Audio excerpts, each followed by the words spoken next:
Game started. Par 72G from Australia. Okay, well, how about E4,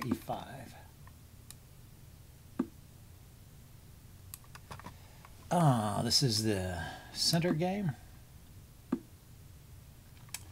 just plays knight F3, so we kind of transpose into a Scotch. Yeah, if I had played my knight out here first, then he played there. Okay, so this is a Scotch gambit.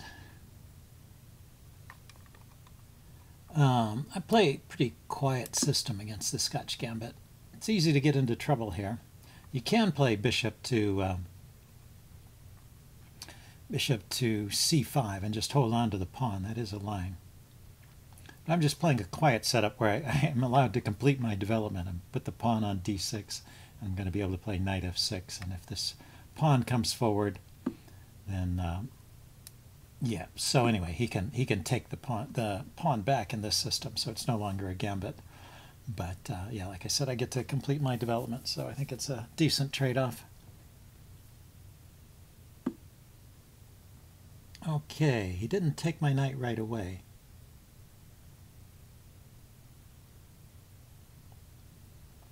So I could defend the knight so that if he takes, I can take back with the bishop, and I won't have this weak pawn, and then just finish my development in castle. So I've got a very modest development, but after my king is castled, I can look forward to moves like knight to e5. He might go directly with f4 to prevent that.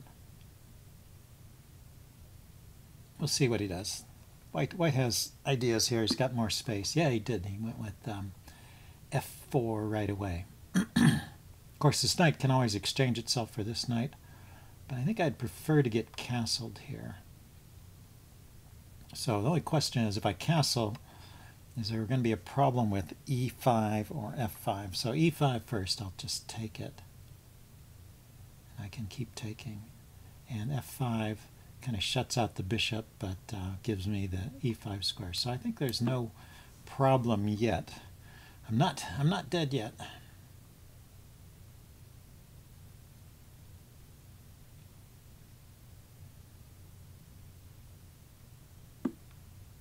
Yeah, so we went that far, and that's interesting. Yeah, it shuts out this bishop, like I said, but it gives me this square for the knight. I get there with tempo. I can pile up on the e-pawn with bishop to c6. I can kick the knight first and then play bishop c6. Maybe that's a more accurate way to do it, because if I play bishop c6 immediately, I'll probably just trade. And anyway, he needs to drop his bishop back. Okay, so let's kick that knight. It does give me a backwards d-pawn, so I am taking on a weakness there. But it's pretty well defended at the moment, so I don't think it's a huge issue. And now take a look at the e-pawn here and see how he wants to defend it. And he can trade. He can take my knight off, maybe trade queens. I don't know if that leads to very much.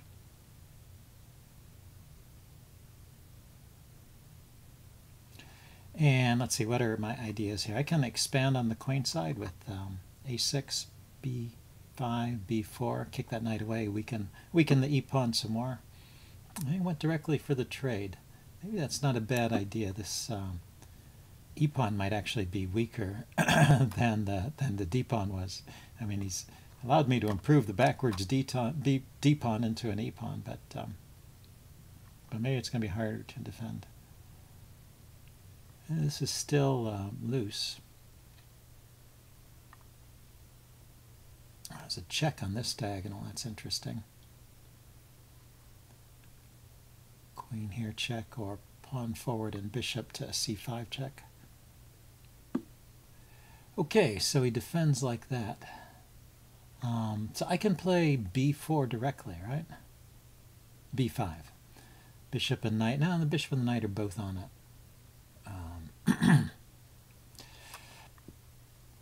I have the check with the queen. And he has to move the king or block with the rook. And then I can take on e4.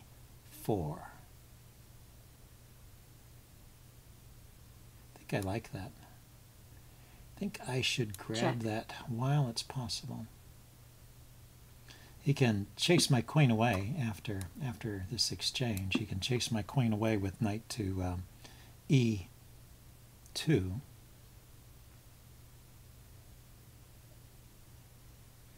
But that also takes pressure off my knight, so my queen can just drop back.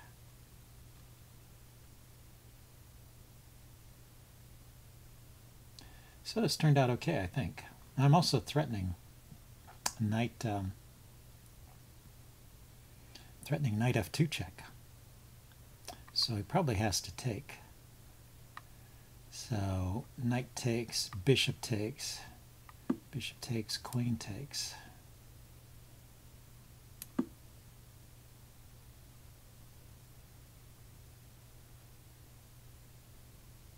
And my queen's defended there even, so there's no great discoveries against my queen. So I think I just picked up a pawn here and also simplified the position. I got rid of a lot of his attacking force. So it should be good for me. Throws in a nice little intermediate move, hitting my bishop here. Yeah, he doesn't have to take my bishop, that's just a trade. So if I take and he sacks the exchange, then his queen comes out here with check. Is that his idea?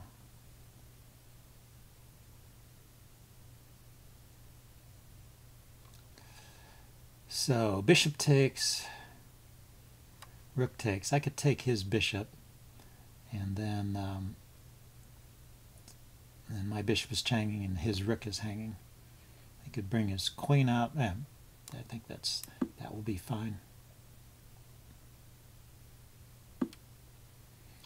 So I think this is important. I think if I allow the queen check, that was dangerous, but this should be okay. Because my bishop is not pinned. If he retreats his rook, I can just retreat my bishop. And if he takes my bishop, I can take his rook, and my queen is guarding the checking square. It's an interesting little tactical try there.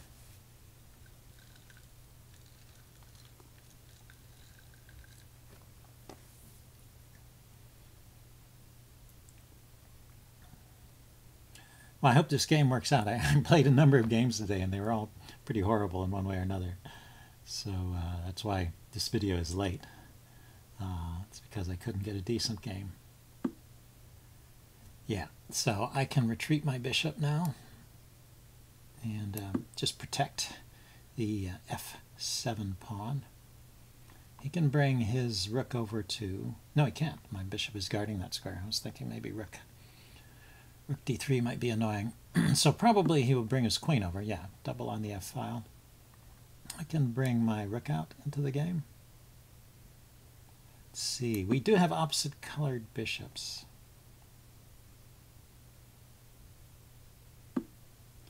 Something to watch out for. Okay, so if I go over here and attack his pawns, or drop back here and defend mine. Maybe drop back here. If he hits my queen with the rook, I can go to e7 and still hold on to the c-pawn. I want to get in the move b6 there. Just have a solid structure over here. And we got two extra pawns in the center. After he's through kicking me around, I should be able to start moving those pawns forward. Let's see. Actually, you can't kick my queen with the rook because I can just take it. Yeah, so he lined up that way, but I did want to play b3 anyway. b6.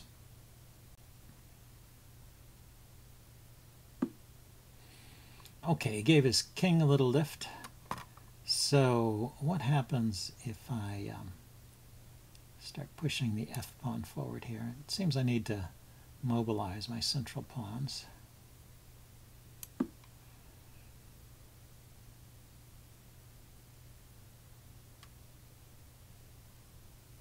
maybe f4 first. Kick the bishop back and then e4. If I play e4 first, you know, he could just park his bishop on f4 and I might never be able to get rid of it. I have to be careful with these opposite gully bishop situations. I just noticed the c-pawn was hanging there too. I could have considered taking that. But I'm already 2 pawns up. I should really be able to win with that. And it should be more about, you know, kind of mobilizing my forces here. So still, I want to play f4 first, followed by e4.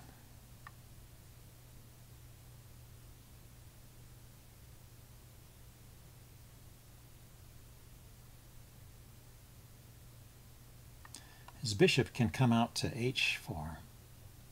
Maybe an idea for him, hitting my rook.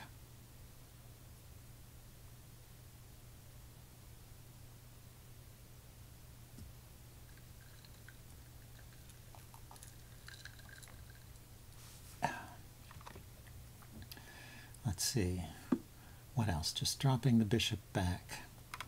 Where can the bishop go along here? Probably to c3, maybe? Anyway, my intent was really just to push these pawns forward.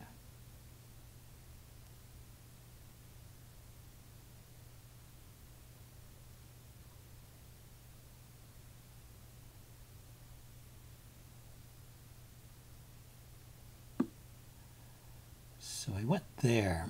So can I get the rook involved somehow?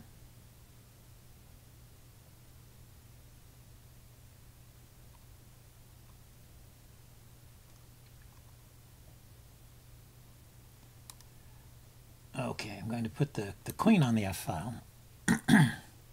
Looking at his rook, also covering the h4 square, so he doesn't have bishop h4 anymore.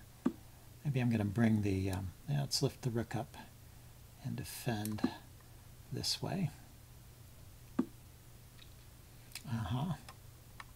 Yeah, whenever I start putting things on dark squares, I have to watch out for those tactics.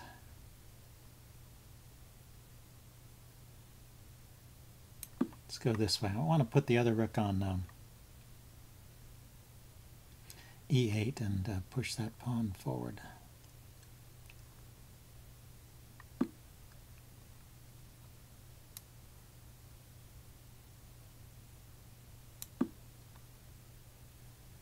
Let's see, another idea now that I've opened up this square is bishop to e4, looking at the g2 square. Bishop e4, queen g6. Keep his queen tied down over here and then push these pawns forward.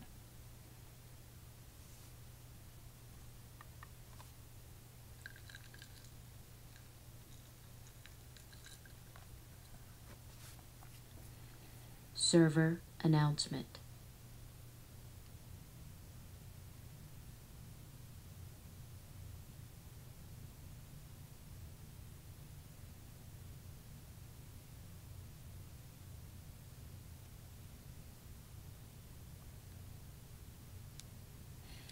Yeah, he's having trouble finding move. I think black's in pretty sad shape here. I think white's position is pretty sad. This knight is, the rook over White here. Resigns. Okay, he just resigned here. Yeah, it was just tough to find a move in this position. Anyway, we'll check this out with the chess engine, and I will see you later. Bye.